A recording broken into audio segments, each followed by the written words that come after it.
నమస్కారం. తెలంగాణ వ్యాప్తంగా మన మాటల మాంత్రికుడు అయినటువంటి రేవంత్ రెడ్డి గారు నిన్న బీసీ కులగణన అనే ఒక ఎత్తుగడతో ప్రజలను మభ్యపెట్టే విధంగా ఒక రిపోర్ట్ను విడుదల చేశారు. అందులో మొత్తం సర్వేలో పాల్గొన్న జనాభా 3,54,00,000, అంటే 96.9%. అందులో ఎస్సీ జనాభా 17.43%, ఎస్టీ జనాభా 10.45%, బీసీ జనాభా 46.25%, ముస్లిం మైనార్టీ బీసీలు 10.08. ఇక్కడ గుర్తుపెట్టుకోండి, ముస్లిం మైనార్టీ బీసీ జనాభా 10.08%, ముస్లిం మైనార్టీ బీసీలతో కలిపి మొత్తం బీసీలు 56.33%. అంటే ముస్లిం మైనార్టీ ఓసీలు 2.48%, ముస్లిం మైనార్టీలు మొత్తం కలిపితే 12.56%, ఓసీల జనాభా 15.7%, సర్వేలో పాల్గొన్న జనాభా 3.1% అని రిలీజ్ చేశారు.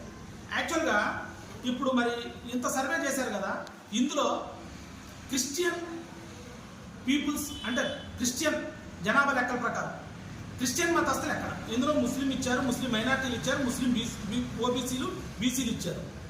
మరి క్రిస్టియన్ జనాభా ఎక్కడికి వెళ్ళింది? ఊరుకు 30 చర్చలు లెక్కన ప్రతి గ్రామంలో చర్చలు ఉన్నాయి, వేల మంది పాస్టర్లు ఉన్నారు, వీళ్ళు రోజు కొన్ని వందల మందిని మత మార్పిడి చేస్తున్నారు. మరి వీళ్ళు ఎవరు? వీళ్ళకి మైనార్టీల పేరుతో తాయిలాలు ఇస్తున్నారు. డిసెంబర్ 25 వస్తే, జనవరి 1 వస్తే, ఇవన్నీ కూడా వీళ్ళకి మైనార్టీల పేరుతో వీళ్ళకి ప్రత్యేకంగా బడ్జెట్లో కోటా ప్రవేశపెడుతున్నారు. మరి ఇదే ముస్లిం మైనార్టీలకి అయితే ప్రత్యేక బడ్జెట్ ప్లస్ అందులో బీసీ జనాభా మళ్ళీ 10% అంట. అసలు రాజ్యాంగం ప్రకారం ముస్లింలు బీసీలా? ఇక్కడ ఎవరికి నష్టం జరుగుతుంది? ఇవాళ నువ్వు చేసిన కులగణంలో 20 లక్షల మంది బీసీలు చంపేయటమే కాక, అంటే గతంలో కేసీఆర్ చేసిన సర్వే ప్రకారం చూసుకుంటే అయ్యాల కేసీఆర్ 53% బీసీని తీసుకొచ్చి పెట్టాడు. 53%, 56, ఇవాళ 46% వచ్చింది. 46% అంటే మిగిలిన బీసీలు అంతా ఏమైపోయారు?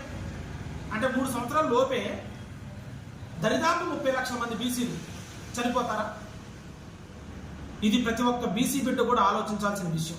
మరి ఇలా తీర్మానం మల్లన్న ముందుకొచ్చి వీడియోలు ముందుకొచ్చి ఆయన 46%, 50%, 53% మనం అగ్రకులాలకు వ్యతిరేకంగా ఓకే అయ్యా తీర్మానం మల్లన్న గారు, మనం పోరాడాల్సింది అగ్రకులాలకు వ్యతిరేకం కాదయ్యా, మనం పోరాడాల్సింది ముస్లింని బీసీలో కలిపినందుకు 10% రిజర్వేషన్ పోతుంది. దాని మీద నువ్వు కొట్లాడు. ఇదే క్రైస్తవుల్ని అసలు ఎక్కడా కూడా జనాభా లెక్కల్లో చూపించలేదు. ఎందుకు చూపించలేదు? ఒకవేళ నిజం ఉంటే ఈ కులగణంలో క్రైస్తవులు ఏమైపోయారు? మరి క్రైస్తవ సమాజానికి కూడా తెలియాలి కదా ఇది. మరి ఎంతమంది పాస్టర్లు ఉండి ఊరికి ఇన్ని చర్చలుండి రోజు హిందువుల మీద అనేక దాడులు చేస్తున్నటువంటి క్రైస్తవ మతంలో కనీసం వాళ్ళ బీసీసీ కిందన్నా చూపించాలి కదా. క్రైస్తవులు బీసీసీ అని ఒక 5%, 2%, 3% అనేది ఉంటుంది కదా. మరి వీళ్ళు ఏమైపోయారు? ఇలా ఏకంగా అందరం తీసుకొచ్చి బీసీ జనాభాలో పెట్టి గుంపాగత్తగా ఎంత బీసీ జనాభా అని చెప్పేసి రిలీజ్ చేస్తే ఎవరికి అన్యాయం జరుగుతుంది? నిజమైన బీసీకి అన్యాయం జరుగుతుంది. ముస్లింలు 12% చూపించి అందులో 10% ముస్లిం మైనార్టీ బీసీలు అంటారు. 10% రేపొద్దున రాజకీయంగా ఏదైనా అవకాశం వచ్చినప్పుడు 10% ఉన్న వాళ్ళకే న్యాయం జరిగింది కదా.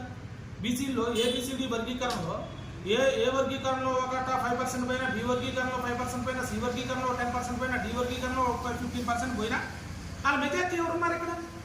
నువ్వు అనబడే ముస్లింసే కదా. ముస్లిమ్స్ బీసీలు ఎలా అవుతారు? దీని మీద ప్రజలందరూ, రాష్ట్ర వ్యాప్తంగా ఉన్న బీసీలందరూ కూడా ఇవాళ పోరాడాల్సిన రోజు కావున దయచేసి ఈ కులగణనకి 200 కోట్ల రూపాయల ప్రజాధనాన్ని వెచ్చించి అనవసరమైన ఖర్చు పెట్టారు. కావున మళ్ళొక్కసారి బీసీ సమాజమా, ఈ కాంగ్రెస్ ప్రభుత్వం చేపట్టినటువంటి కులగణన పూర్తిగా మోసపూరితం.